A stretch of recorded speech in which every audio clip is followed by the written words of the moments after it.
ഒരു രജിസ്റ്റേർഡ് ഉണ്ട്.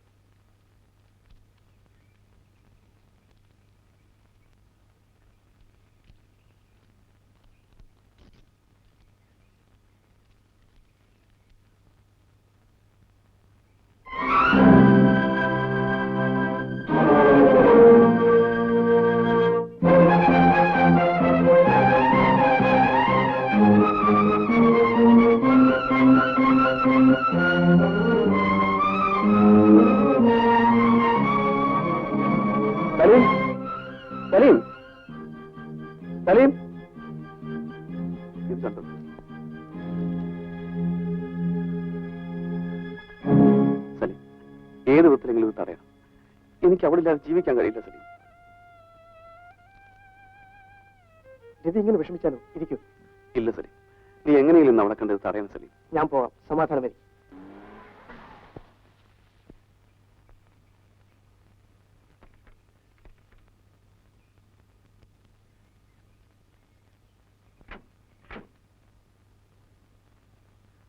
ചെല്ലു സലീം, ചെല്ലു.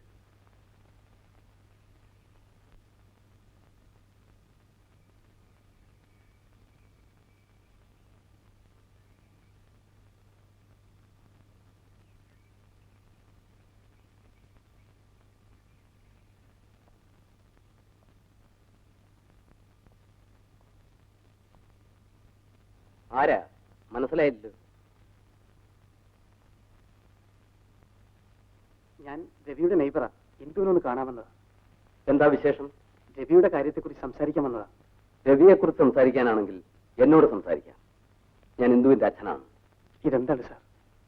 വക്കീൽ നോട്ടീസ് ആയിരിക്കും. ഇന്ദു എന്തൊരു അബദ്ധമാണ് ഈ കാണിക്കുന്നത്. സാറിന് ഇന്ദുവിനൊന്ന് പ്രതീക്ഷിച്ചൂടെ? എന്തിന്? താലി കെട്ടിയ ഒരു ഭാര്യയും കുഞ്ഞുമുള്ളപ്പോ തെരുവുവേശികളെ തേടിപ്പോയ ഒരുത്തനെ ഭാര്യ വേണ്ടാന്ന് പറഞ്ഞതാണോ അബദ്ധം? സാർ, സത്യമറിയാതെ സാർ സംസാരിക്കുന്നത്. നിങ്ങൾ രവിയുടെ റെക്കമെൻഡേഷനുമായിട്ട് വന്നതാണോ? എന്നാൽ അവനോട് പോയി പറഞ്ഞേക്ക്, മംഗലത്ത് നാരായണൻ നായരുടെ പടിക്കകത്ത് ഇനി അവന് കാലുകുത്താൻ പറ്റില്ലെന്ന്. നിങ്ങൾ പോവാ.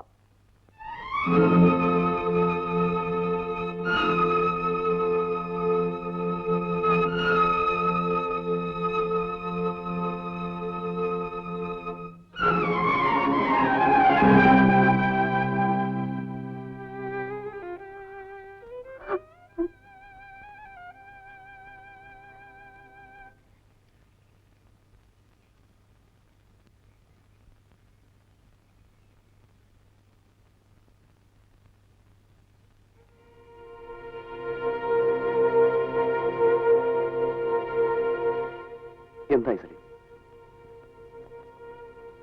I am sorry.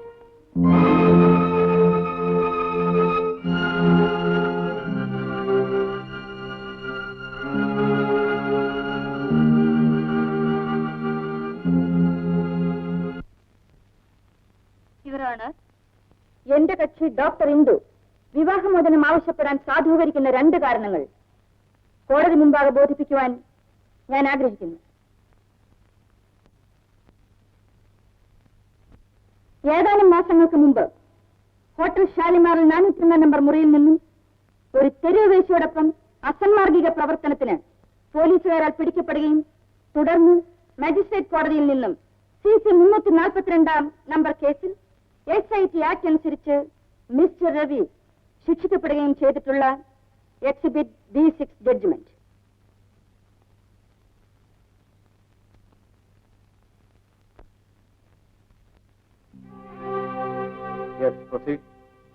Engineering college principal mister Rajasekharan നായരുടെ മൊഴിയിൽ നിന്നും മിസ്റ്റർ രവി കോളേജിലെ ഏറ്റവും ദുർമാർഗിയായ ഒരു വിദ്യാർത്ഥിയായിരുന്നു എന്നതും അതിന്റെ പേരിൽ സസ്പെൻഷൻ തുടങ്ങി പല ശിക്ഷാ നടപടികൾക്കും പല പ്രാവശ്യം വിധേയനായി തീർന്നിട്ടുണ്ട് എന്നും ഇതിനകം തെളിയിക്കപ്പെട്ട് കഴിഞ്ഞിട്ടുണ്ട്.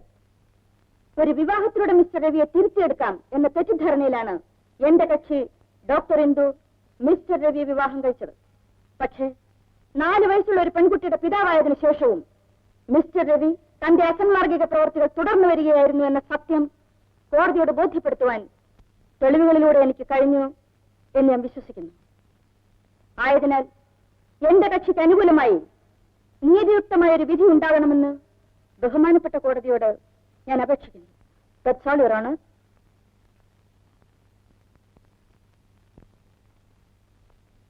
Mister Ravi, have you anything to say?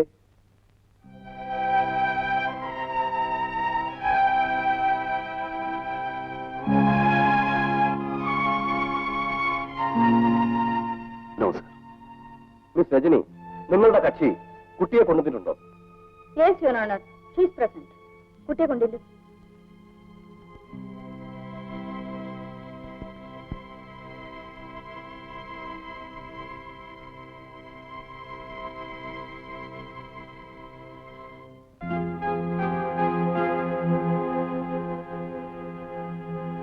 എന്താ മോളുടെ പേര്? മിനിമോൾ. മിനിമോൾക്ക് ഡാഡിയുടെ കൂടെ താമസിക്കുന്നതാണോ ഇഷ്ടം, അതോ മമ്മിയുടെ കൂടെയോ? ഞാൻ മമ്മിയുടെയും ഡാഡിയുടെയും കൂടെയാ താമസിക്കുന്നത്. ആരുടെ കൂടെ താമസിക്കാനാണ് മോൾക്ക് കൂടുതൽ ഇഷ്ടം?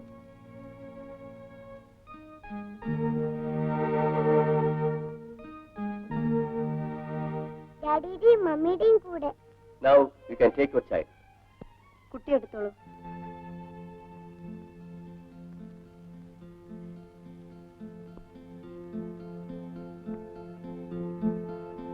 The judgment will pronounce on Monday, 17th May.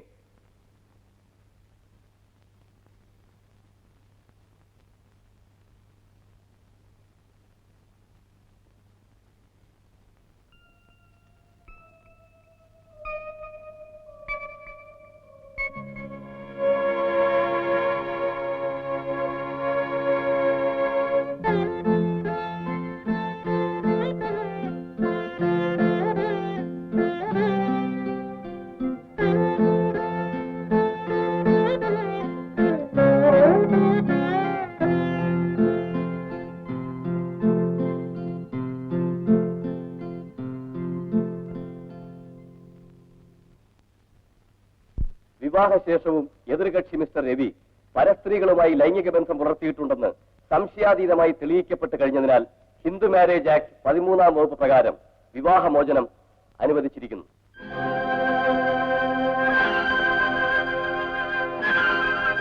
കുട്ടിയുടെ രക്ഷകത്വത്തിന്റെ കാര്യത്തിൽ മിനി എന്ന പെൺകുട്ടിയെ ആഴ്ചയിൽ 3 ദിവസം എതിർകക്ഷി രവിയുടെ കൂടെ നിർത്തേണ്ടതാണെന്നും മാതൃവാത്സല്യം കൂടുതൽ ലഭിക്കേണ്ട പ്രായത്തിലുള്ള ഈ കുട്ടിയെ ബാക്കി ദിവസങ്ങൾ മാതാവായ ഇന്ദുവിന്റെ കൂടെ നിർത്തേണ്ടതാണെന്നും ഹിന്ദു മൈനോറിറ്റി ആൻഡ് ഗാർഡിയൻഷിപ്പ് ആക്ടിലെ വകുപ്പുകൾക്ക് വിധേയമായി കോടതി വിധി കൽപ്പിക്കുന്നു.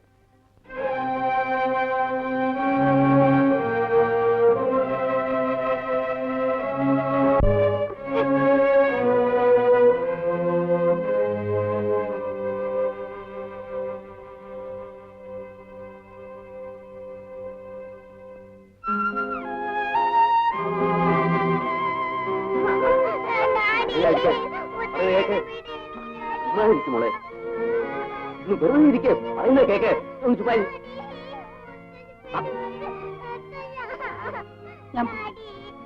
ചുമ്മാ ഇരിക്കെ, പറയുന്നത് കേട്ട് നീ അടി വാങ്ങിക്കും. പറഞ്ഞേക്കാം,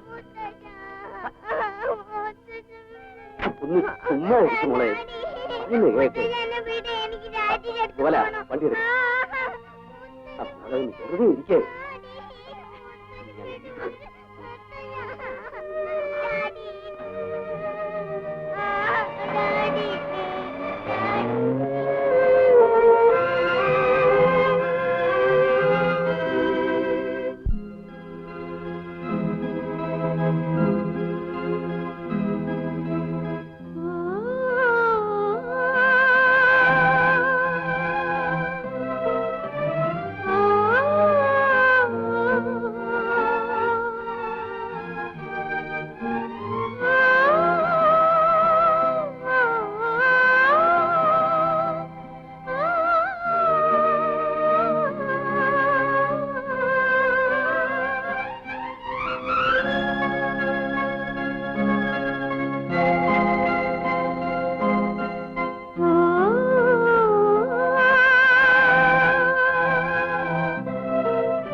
ഹലോ, ചന്ദ്രശേഖര മേനോൻ. ഞാനാണ് ഡാഡി. എന്തായി മോളെ? ഡാഡി നാളെ ഇങ്ങോട്ട് വരണം.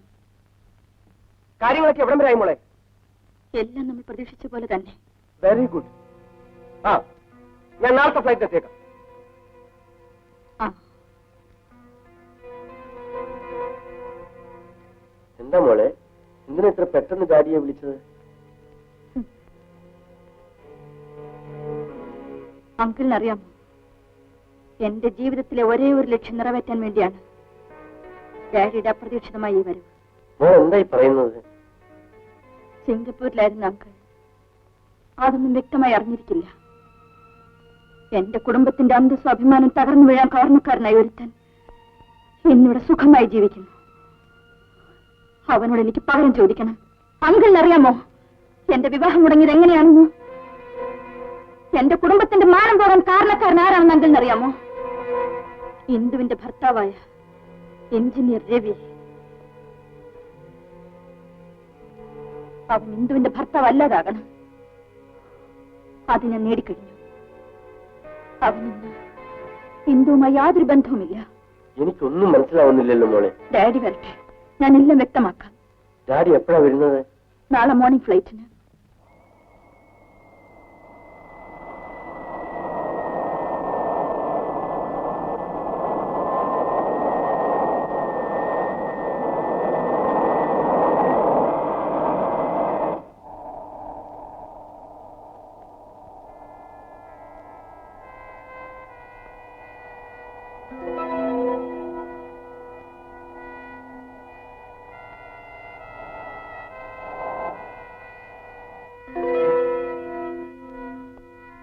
ഡാഡി, ഈ കൺസ്ട്രക്ഷൻ കമ്പനിയുടെ എഞ്ചിനീയറാണ് അവൻ.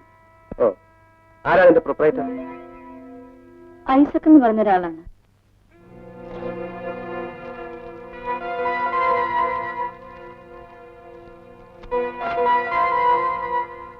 ഇതാണ് ഡാഡി ഐസക് കൺസ്ട്രക്ഷന്റെ പ്രൊപ്പറേറ്ററുടെ അഡ്രസ്. ഡാഡി ഇപ്പൊ തന്നെ മിസ്റ്റർ ഐസക്കിനെ വിളിച്ച് അപ്പോയിന്റ്മെന്റ് ഫിക്സ് ചെയ്തേക്കും. ശരി മോളെ.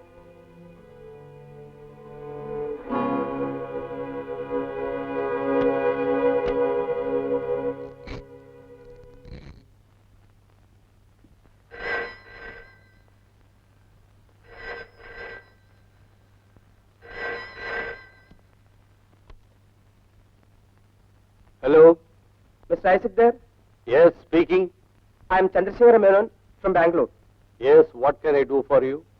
നിങ്ങളുടെ ഹൗസിംഗ് കോംപ്ലക്സ് വിൽക്കുന്നതിനെ കുറിച്ച് ഹിന്ദു പേപ്പറിൽ ഒരു അഡ്വർടൈസ്മെന്റ് കണ്ടിരുന്നു. ശരിയാണ്, ഞാൻ കൊടുത്തിരുന്നു. അതിനെക്കുറിച്ച് സംസാരിക്കാനാണ് ഞാൻ ബാംഗ്ലൂരിൽ നിന്ന് വന്നത്. നമുക്ക് എപ്പോ കാണാം? എപ്പോ വേണേലും കാണാമല്ലോ. Then I will contact you tomorrow morning. Okay? Okay, I'll be here only.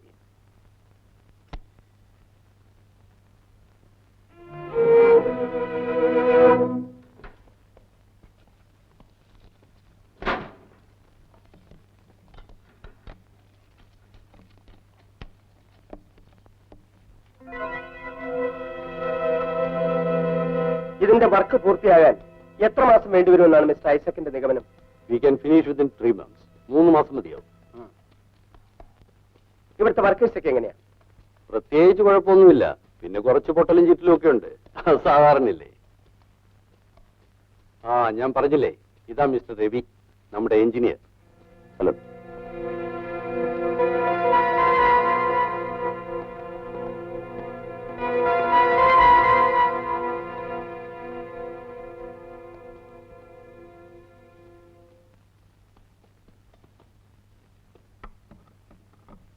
Morning sir. Morning. Morning. സാറേ, ഐസക് സാറിന്റെ കൂടെ ഒരു പുതിയ ആളെ കാണുന്നുണ്ടല്ലോ. അതാണ് പുതിയ മുതലാളി. ഐസക് സാർ ഈ സൈറ്റ് അദ്ദേഹത്തിന് വിറ്റു.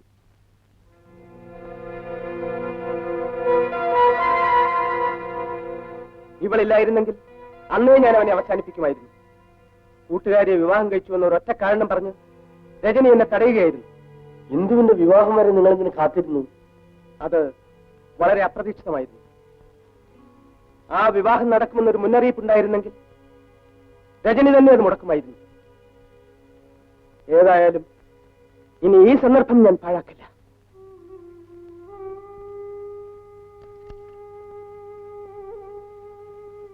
എവിടെ പോകുന്നു? ഇന്ന് മോളെ കൊണ്ടുവരേണ്ട ദിവസമല്ലേ? ഞാൻ പോയി കൊണ്ടുവന്നാ പോരെ? വേണ്ട, ഞാൻ തന്നെ പോവാം.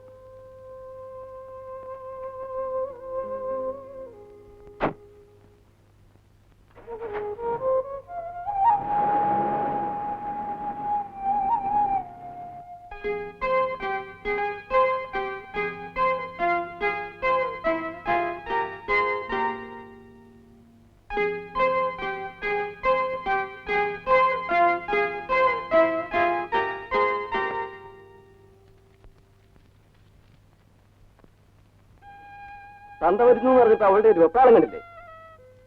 അത് വന്നിരിക്കേ, വന്നിരിക്കാൻ.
Daddy, daddy,